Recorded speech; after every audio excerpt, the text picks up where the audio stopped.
Don't you always feel better after a good glass of wine with a girlfriend? Me too. That's what we're here for.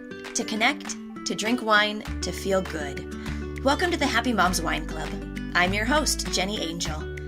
If you have little ones in the room with you today, you may want to put your earbuds in because from time to time, I will use swear words or drop a truth bomb about motherhood that you may not want little ears to hear.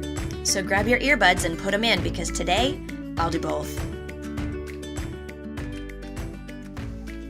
Do you feel like there's a dark cloud hanging over you when you've spent too much time alone at home?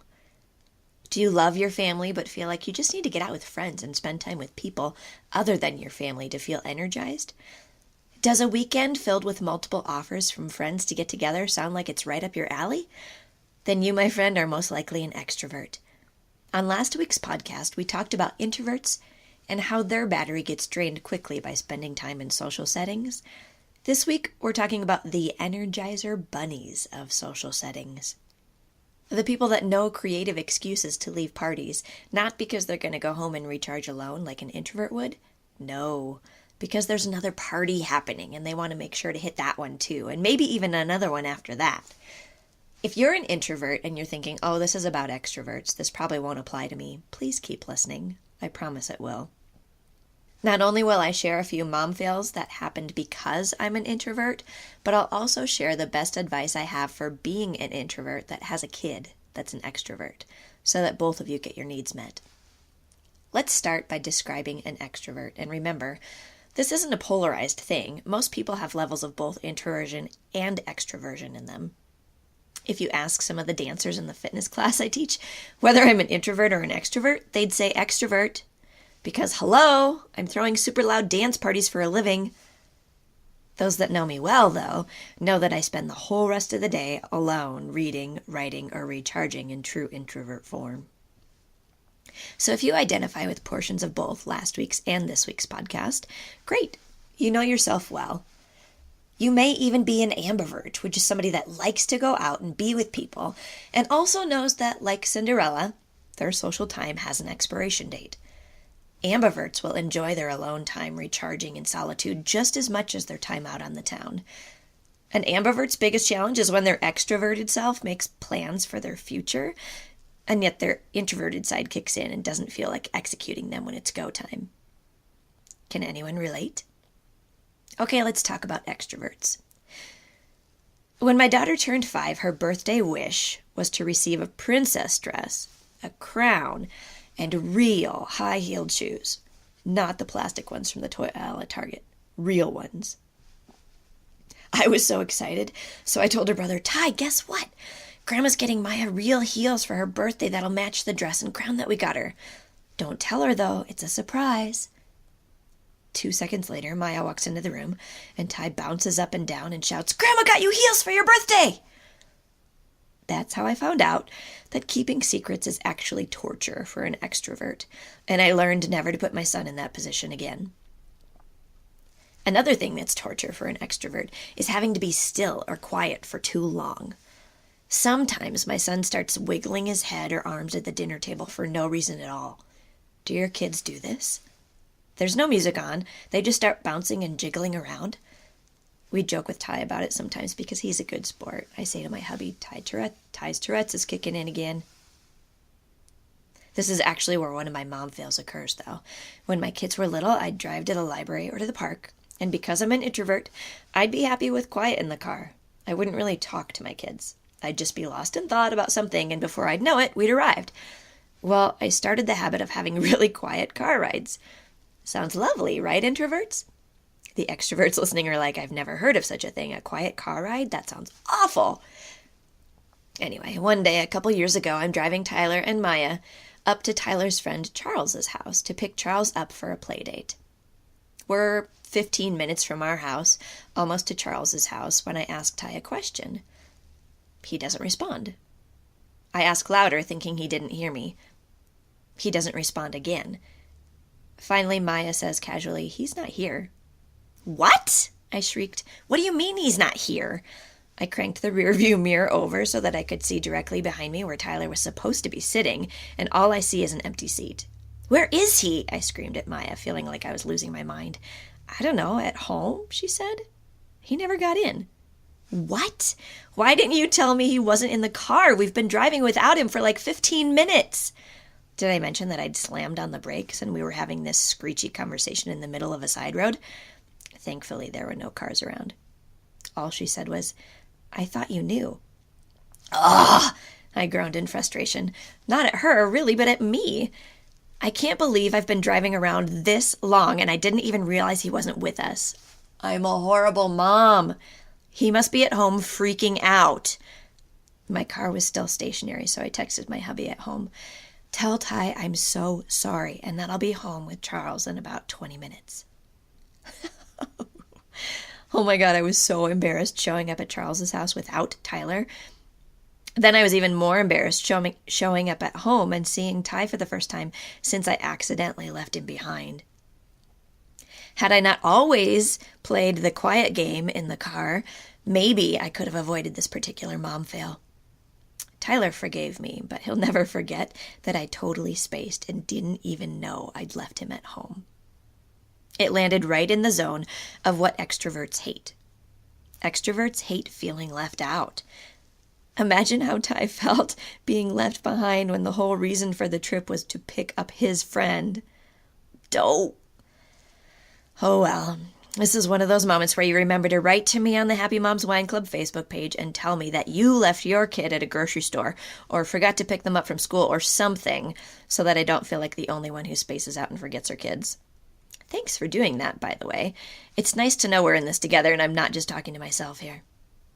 Okay, I've told you 3 mom fails so far when dealing with my extroverted son. Let's recap. For extroverts, silence and sitting still too long is torture. Keeping secrets is torture. And being left out, or in Ty's case, left behind, torture. That's what extroverts don't love. What do they love? They love being with people. Extroverts are fueled by social settings where they get to interact with lots of people. They love to talk, tell stories, and process out loud. They're often great at leading others and are most likely the first to volunteer to speak in large crowds. Tyler didn't volunteer but was chosen by his teachers to speak at his 6th grade graduation. In a room full of all of his classmates, all of their parents, and all the 6th grade teachers in our school, he talked about being kinder than necessary and how the time he spent in his elementary school prepared him both academically and socially for what's next. He thanked the teachers for the difference they made and appreciated the parents for everything they'd done to get their kids this far. I didn't cry, but I was really proud of him. I promise I didn't write his speech either. I didn't even know what he was going to say until he was up there speaking to the masses, making the crowd laugh and smile and get teary-eyed. When we got home, I asked him, what was the best part of that experience for you? He said, I liked when everybody clapped afterward. Lots of kids and parents told me that I did a great job. That felt good, but my favorite part was just being asked to speak by Miss Eckhart. It made me feel good that she saw all the hard work I've done and chose me because of that. Now, this may be true of everybody, but extroverts especially like to be acknowledged with words of affirmation. They really crave feedback and to know what you like about them. Have you heard the saying, appreciation attracts support? Tell the extrovert in your life your favorite things about them. It's music to their ears. I've told my son how much I appreciate when he keeps his room clean, and I thank him often for making his bed and putting his clothes away, and he's become an almost 13-year-old extrovert that keeps his room clean. Shocking, right? I asked him one time if he likes clean floors as much as I do, and he said not really. If you didn't like clean space so much, I'd probably have a messier room because it doesn't really matter to me. But I know you love it, so I keep it clean. Oh. Another thing you've probably experienced about the extroverts in your life is that they're adventurous. They love to go places they've never been, try new activities, be outdoors, and stay busy. So how, if you're an introvert mom, do you get the needs of your extrovert kids met? This is where I start to appreciate that it takes a village. When Tyler was young, I'd get both of our needs met by setting up a play date for him with his friends. His buddy would come over and they'd play and be loud and crazy boys all afternoon, and I'd go as far away from them as I could, usually out to my patio was far enough, and would have a couple hours to read by myself. Then as he got older, one of the secrets to my success has been letting go. I realized that he needs more adventure and experiences than I can happily provide him, and I want him to have those, even if the experiences he chooses don't involve me at all. So when a friend texts and asks if Tyler can go to a professional hockey game, I jump at the chance to have him go have that loud, exciting adventure with another family. When he gets invited to a theme park with other friends, I'm super pumped that I'm off the hook and won't have to stand in lines or push through huge crowds and tons of noise all day. It's an experience that Tyler loves, but would totally drain me, so I'm incredibly grateful that I don't have to be the one to provide that particular adventure. This summer, he went to the Oregon coast with 2 other families. Last year, he went whitewater rafting in Montana. He's been camping, hiking, biking, skating, paddleboarding, kayaking, go-karting, mini golfing, and tubing without me. And it's all due to the generosity and love of the friends and family in our village that know he loves adventure and he's really pleasant to be around, so they invite him along. The point is, if you're an introvert and you have an extroverted kid, it will make your life easier if you let go faster. Let them have as many adventures without you as possible, and find ways to provide playdates or something of value to give back to those in your village that give to you. Make sure it's a win-win. I'm going to share one more mom fail with you, and then I'm actually going to share something I accidentally did right before I even knew that my son was an extrovert. You may not even consider this a mom fail if you're an introvert, but when Tyler was little, I didn't let him have any toys that made loud noises. Nothing battery-powered, really, because loud toys drive me nuts. One year at Tyler's birthday party, one of the grandmas got him a remote-controlled dinosaur that roared and walked and screeched, and I didn't even take it home with us. I just left it at Grandma's house, and Tyler never saw it again. Instead, I gave him puzzles and coloring books, and we read like crazy. And to this day, he loves those quiet activities. I played a lot of board games with him, but I didn't encourage him to play sports after school because I didn't want to go sit in crowds on the sidelines for hours. He's athletic, but he doesn't have any after-school activities. I didn't really think it was a problem until I read up on one of the ways that you love an extrovert, and that is to not try to turn them into an introvert. And I looked back at my parenting and wondered where my introvertedness has stifled his expression. If you're an extrovert mom and you're willing to be curious about it, the opposite question would be, where has my extrovertedness driven my introverted child crazy? Or where have I tried to turn my introverted child into an extrovert? There's really no right answer, but I think the inquiry is important, simply because it makes us aware of the balancing act that we do between getting our own needs met and getting our child's needs met when they're opposite from ours. The accidental success that I'll share is that research shows that an important way to love an extrovert is to be spontaneous with them. Don't roll your eyes at their big ideas. Help them make their dreams happen. That is exactly what I did when Tyler was 5 and his dream was to have his own brand new blue bike. I got excited with him about the possibility. I helped him start his first business selling Otis Spunkmeyer chocolate chip cookies door to door in our neighborhood, and within 3 days he'd made $189, which turned out to be more than enough to buy his new blue bike, so he bought his little sister a trike too. That was a week full of wins, all because I didn't roll my eyes when his big idea hit to get a new bike, but instead I cheered him on, was super spontaneous with him, and helped him with the details so we could bring his dream to life. Today, I asked Tyler and Maya, how has it helped you in life to understand the differences between introverts and extroverts? Maya had a lot to say. She said, it helps me to know that if people are talking all the time, they're not trying to be rude by not asking me about me. They're just an extrovert. If somebody's quiet, it doesn't necessarily mean there's something wrong. They may just be an introvert. But if one of my extroverted girlfriends is super quiet, it usually means there's something wrong. She also said it has helped me to deal with peer pressure from my friends because I know that we like different things. So when they invite me to do the walkathon and I say that I don't want to, I know they'll be a little bit mad at me, but that they'll eventually get over it because I know myself well enough to know it really wouldn't be fun for me. Then when they ask me to do the talent show and I say no, they'll understand a little faster this time because I'm clear with them about what I like and I don't like. Do you know how amazing it feels as a mom to have an 11-year-old daughter know herself and understand her needs and express them to the people in her life that well? I didn't know I was an introvert until I was in my 30s. I spent decades not getting my needs met as well as she's doing at age 11.